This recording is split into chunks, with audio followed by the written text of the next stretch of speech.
Hello dear student, আজকে আমাদের পরিসংখ্যানের জাদুকরি কৌশলের 3 নম্বর ক্লাস। 3 নম্বর ক্লাসে সবাইকে স্বাগতম। তো আজকে আমরা শিখব সারণী থেকে কিভাবে প্রচুরক নির্ণয় করতে হয়। হ্যাঁ, বা সারণী থেকে কিভাবে প্রচুরক নির্ণয় করা যায়। আমরা ছোটবেলায় অনেক পড়ছি যে যেটার গণসংখ্যা মানে সর্বাধিক গণসংখ্যা যেটা সেটা কি প্রচুরক। তাই আমি একদম লিখব। জাস্ট প্রথমে আমরা যাব সমাধান। আজকে আমরা তিনটা টিপসের মাধ্যমে এটা শিখব। তিনটা টিপস কি কি কি দেওয়া আছে, উত্তরে কি চেয়েছে, আর হচ্ছে সূত্র। এই তিনটা জিনিসের মাধ্যমে আমরা অঙ্ক শেষ। অঙ্ক সহজ যদি এই তিনটা জিনিস তুমি মাথায় রাখতে পারো। আচ্ছা দেখি তাহলে আগে প্রচুরক নির্ণয় করতে বলছে। এখন তুমি একটা কথা ভাবো, প্রচুরক নির্ণয় করতে বলছে। এখন তুমি যদি প্রচুরকের সূত্রটা না জানো তাহলে তুমি প্রচুরক নির্ণয় মানে প্রচুরক শ্রেণীটা না জানো, প্রচুরক শ্রেণী কোনটা এটা তুমি না জানো, তাহলে কোথায় প্রচুরক নির্ণয় করবে? তাহলে আগে কি নির্ণয় করবে? প্রচুরক শ্রেণী কোনটা। আচ্ছা প্রচুরক শ্রেণী আমরা কিভাবে শিখব? প্রচুরক শ্রেণী হচ্ছে সেইটা যেটা সবচেয়ে সর্বোচ্চ গণসংখ্যা আছে, সবচেয়ে বেশি যেটা গণসংখ্যা আছে সেইটা। তাহলে গণসংখ্যা কোনটা? এইটা না, এই লাইনে গণসংখ্যা দেখো তো সবচেয়ে বেশি কোনটা ভাই? 4 8 13 10 2 3। তুমি বলো বাচ্চা বলার মতো 13 না? তাহলে আমরা জাস্ট বাংলাটা এখন লিখব। বাংলা এই যে সর্বোচ্চ গণসংখ্যা 13 পাইছি, এইটা আমরা জাস্ট বাংলায় লিখব। কি লিখব?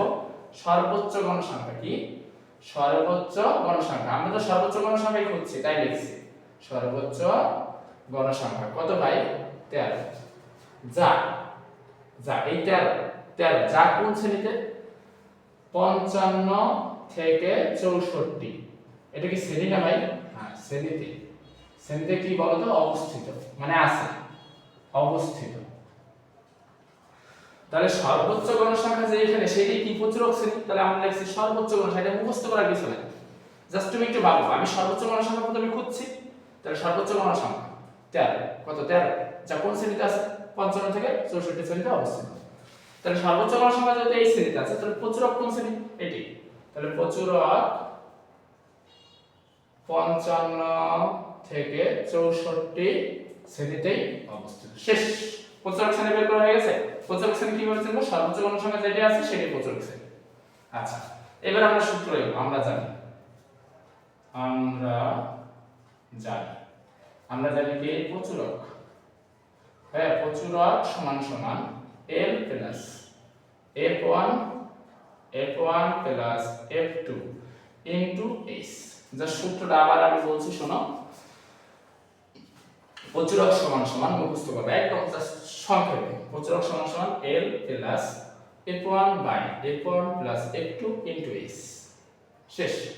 আবার বলছি L plus F1 by F1 plus F2 into S। ঠিক আছে? প্রচুরক শ্রেণী মুখস্থ আমাদের করতে হবে। আচ্ছা এটা কোনটা কি আমরা একটু দেখব।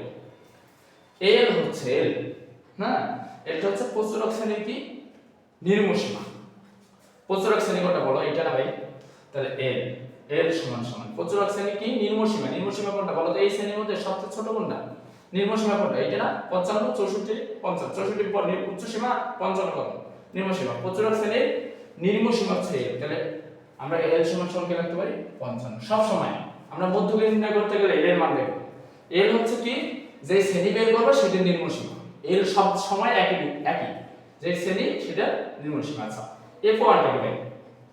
F1 সমান সমান F1 টা বিষয়টা বুঝো। আগে প্রচুরক শ্রেণীর গণসংখ্যা নাও। প্রচুরক শ্রেণীর গণসংখ্যা কত? 13। তাহলে F1 সমান সমান কি? প্রচুরক শ্রেণীর গণসংখ্যা বিয়োগ কি করব? একটা বিয়োগ দিব ভাই, একটা বিয়োগ দিব। তার আগে F1 মানে আগের শ্রেণী গণসংখ্যা। তাহলে 13 এর আগে কোনটা বলো? গণসংখ্যা 8। তাহলে এখানে আমরা দেব কত? 8। আচ্ছা জাস্ট এটা বিয়োগ করব। তাহলে 8 থেকে 13 বিয়োগ করলে কত আসে ভাই? 5 মানে 5।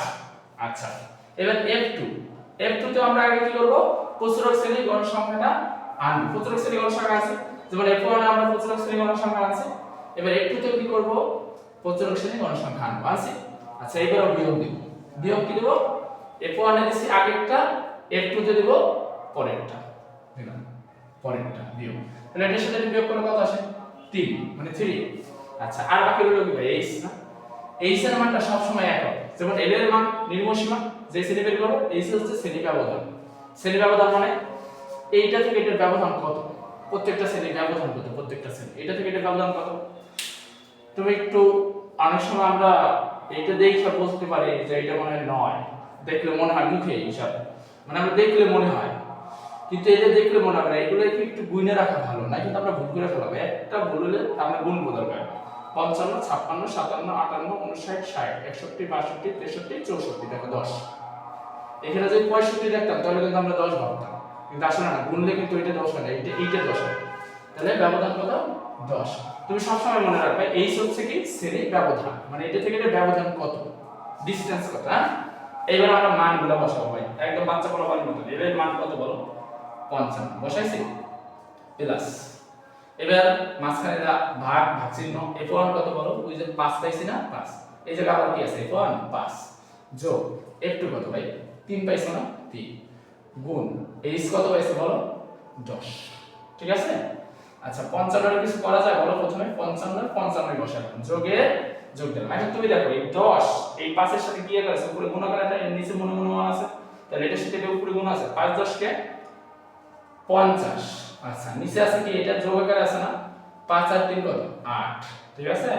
এবার 55 যোগ, তুমি একটু ভাবো 8 আর 50 কে ভাগ করলে কত? তুমি ক্যালকুলেটরে করো 50 ভাগ 8 দাও। ঠিক আছে? তখন দেখো কি 6.5x কত আসছে? 6.5। 50 ভাগ 8 6.25 হবে। হ্যাঁ 6.25, এটা আমি মুখে করছি, তুমি ক্যালকুলেটরে দিয়ে দেখো, তাহলে দেখো 8 50 কে 8 দিয়ে ভাগ করলে কত আসে? 6.25। আচ্ছা তাহলে এবার মাঝখানে কি আছে বলো ভাইয়া? যোগ আছে না, তাহলে 55 এর সাথে 6 এই এটা যোগ করো, দশমিক আগের সংখ্যা 55 আর 6 কত? 61। 61 দশমিক কত? 25। এইটাই কি বলতো? প্রচুরক। শেষ। কত সহজ প্রচুরকটা, আমরা কত কঠিন ভাবে নিই প্রচুরক, এত একদম জাস্ট এই সূত্রটা পারছি, এই জাস্ট মানগুলো মনে রাখছি, প্রচুরক শেষ। তো ধন্যবাদ, আজকে আমরা এখানে ক্লাস সমাপ্ত করব।